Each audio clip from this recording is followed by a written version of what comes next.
Jonesy and Amanda. Jam Nation. I'm a bit stuck on which intro to play for our next guest. This is the OG from the UK office. You remember this? Yeah. Handbags and glad rags. And then the US version had this, which I like as well. What will be the theme from the Australian Well, version? I don't know. Well, let's ask our next guest. She's one of our most loved comedians. She's made us laugh for decades, and now Felicity Ward is taking on her biggest, most exciting role yet. As the female lead on the Aussie version of The Office. Amanda's had a few this morning. She's got a thermos here, and I think it's got wine in it. And why not? And hello, well, what is the theme song? Is it a song we know? No, it is written specifically for the show. I had a wine too. Do you know who it's written by? It's written by Dave McCormick of Custard, who voices Bandit in Bluey. Whoa. Yeah. Wow. And actually at the wrap party for we finished filming and then we had the wrap party, I didn't know that Dave was involved. I am a massive Custard fan and was like, I have his signature on a pair of jeans that I used to take to gigs because I was like a gig pig. And so I turned up at the wrap party. I was the first one there, nerd. And I got to the bar and he was standing there and I'm like, why is Dave McCormick here? And he turns to me and goes, oh, hi, I'm Dave. I'm like, yeah, I know who you are. I like Custard, and walked off. And that was my first interaction, and then I got introduced later on and apologised. He had written the music. He wrote the Can I music. ask you this? I mean, you've done so many eclectic and fabulous things. When the phone call came for this, you must have known this is the role of a lifetime. But Yeah. I don't know if you're like me. We go, this is going to be great, but do I have the energy to change my life? Was there a moment you've got a baby where you go, I'm going to have to say yes, but I wish they hadn't called me? No, not for a You second. went bang. I was like, I have worked too hard and too long and been paid too badly for too long. No, I mean, like, this is the dream. Yeah. This is the dream job. I've been a stand-up for like 16 or 17 years. I've wanted to be an actor since I was a kid. And so to have two of those come together in this, for this, is just like cried. Yep. I was so happy. I mean, the second thought was, oh, the entire world is going to drag me. Like the whole internet is going to come for me, and that's okay. Well, as well. and speaking of that, I don't understand why when people haven't even seen it, but there's this American guy, and Americans seem to think that we're very woke because we don't like guns. Yes. And we had vaccines and stuff like that. And so this guy was saying, oh, it's woke because, and all I can get is because the boss is a female. Yeah, of course. Your character's Of course, that makes it woke. Of course, like it's just. But you look at. But females can be just as inept as men. That is what this show. that is what this show says. If nothing else, I think the great strength of this show is it is not empowering to women at all. You have never. I think that it is completely incidental that she's a woman. It's absolutely incidental, and she is as incompetent and cringy as David Brent was and Michael Scott was. And I think that, like Liz Truss, I think what Hannah shows is that even if you are mediocre, you can have a position of power. Yes, and it's Finally. incidental because we know that from having been alive and worked. Yes. Yeah. Look, I think I'm too mentally ill to be on the internet and read comments about myself. So I've not read an article. I haven't read. Like everyone's like, how's the pressure? I'm like, I don't know, man. I play a game called Knittens. You know what I mean? Like, What's Knittens? It's about cats and yarn, and it's Wow. yeah. You're old before your time. She's gone deep. She's gone deep. She's sad before her time. So I haven't.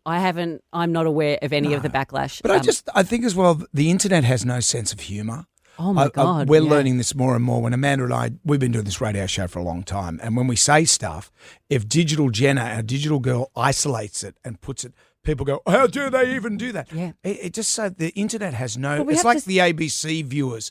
You know, when someone's on the ABC, I was always surprised when someone's on the ABC, people could type in their comments. Yeah, and the presenter amazing. Was made to read them. Imagine if we had a stream of what people was. I wouldn't survive it. I would not survive it. No. That's what you do, you know. But let's all agree that how wonderful it is. I think it's great. That there's an industry that's making creative decisions and that these fabulous people are getting fabulous roles. And why can't we just say how great and let's embrace it? I mean, forget all that. Yeah. I'm like you, Felicity. I can't read stuff because Amanda, I wouldn't be able to open my cannot mouth every imagine day. anyone saying anything negative Plus about that you. stuff you wrote about me, which I think was really unkind. Well, I feel like it was called for. You're a nasty person and you do nasty things. The only one complaining is your child. Yeah, well, Where is my mum? I mean, you literally. I got a message from him this morning. He's in London, so that's absolutely On his own. Lovely. Yeah, no, he's got the iPad. He's only 5. He is. No, he's with his dad. Did you love this process? It was the greatest job I will ever have. It was like a lot of people have asked me, they're like, oh, how did you, when you got on set, were you like, oh God, this is The Office and all of this pressure? I'm like, no, all the scripts are original, all the storylines are original, all the characters are original. And the character was so well written. I can't tell you what a joy it was to make this show. I love hearing like that. every single day. Again, because I'm not in my 20s. I'm not just starting out and I'm cocky and I think, yeah, I'm going to be a superstar or whatever. Like I've been around. I'm still a road comic. Before I came over here, I did 8 gigs the week before because London is expensive, right? Yeah. And I've got a kid. So to get this job is not like, there's a lot of humanity to me getting this job. I have so much gratitude for getting this job. And it was so fun and so joyful. And to be given the role of a lifetime where you get to be an idiot for 10 hours a day for 7 weeks. And like they sort of just let me be. Like how embarrassing. And God bless Jackie Van Beek, who's the setup director. There was a couple of times she's got this great, at the end of every take, she'd go, okay, good.